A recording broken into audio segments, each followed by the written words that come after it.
সময়ের সাথে সাথে আমাদের সম্পর্কগুলো বদলে যায়। সময়ের সাথে সাথে আমাদের সম্পর্কের নতুন নতুন একটা নাম হয়। এই যে ধরুন না, আমরা যখন ইউনিভার্সিটিতে ভর্তি হই, তখন আমাদের মধ্যে যে এক ধরনের মানে উচ্ছলতা, আমাদের মধ্যে যে চঞ্চলতা, এগুলো কাজ করে। একটা সময় ফার্স্ট ইয়ার সেকেন্ড ইয়ার চলে যাওয়ার পর একটা সময় নিজেদের মধ্যে পরিবর্তন আসে। অনেকেই দেখবেন ফার্স্ট ইয়ার সেকেন্ড ইয়ারে ভালো রেজাল্ট করলেও থার্ড ইয়ার ফোর্থ ইয়ারে দুই তিনটা সাবজেক্টে হয়তো এক দুইটা সাবজেক্টে আটকে যায়। তার সহপাঠীরা তখন গ্র্যাজুয়েশন শেষ করে ফেলে। তখন থেকেই আমাদের মধ্যে আমরা তখন থেকেই বড় হতে শিখি। আমাদের মধ্যে চেঞ্জ শুরু হতে থাকে। গ্র্যাজুয়েশন শেষ করার পর অনেকেরই বিসিএসে চাকরি হয়ে যায়, কেউ সহকারী পরিচালক পদে চাকরি পায়, কেউ ভালো স্টুডেন্ট হওয়া সত্ত্বেও তার মনের মতো চাকরি পায় না। অনেকেই দেখবেন স্টুডেন্ট অবস্থায় অনেকেরই বিয়ে হয়ে যায়, বা অনেকেই চাকরি হওয়ার পর বিয়ে হয়ে যায়।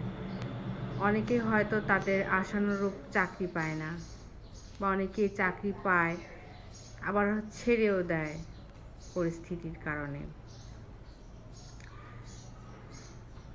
কিন্তু এর মধ্যে যে কে কোথায় হারিয়ে যায় ওইটা খেয়াল করে না আর কি।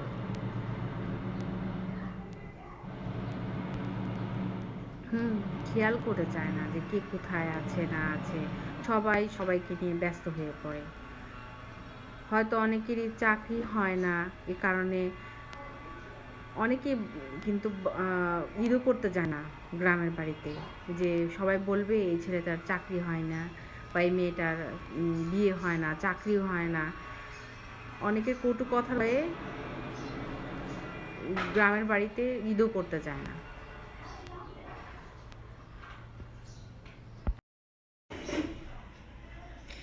তারপর কিন্তু একটা সময় দেখবেন এই 2-3 বছর হতাশা হওয়ার পরে একটা সময় আবার তারা এক সময় ঠিক হয়ে যাবে।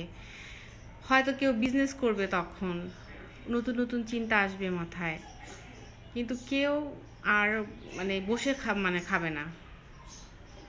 সবাই কিছু না কিছু করার চেষ্টা করবে।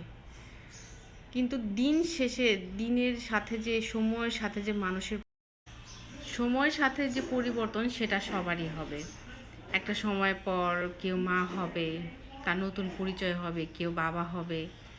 তারপরে সে কনভোকেশনে সব ফ্রেন্ডরা মিলে গ্রুপ ফটো তুলবে, কত মজা করবে। কিন্তু 2-1 ফ্রেন্ড তখনও কিন্তু অনুপস্থিত থাকবে, কিন্তু কেউ তখন আর সেটা খেয়াল করবে না। এই তো জীবন চলে যাবে জীবনের মতো করে।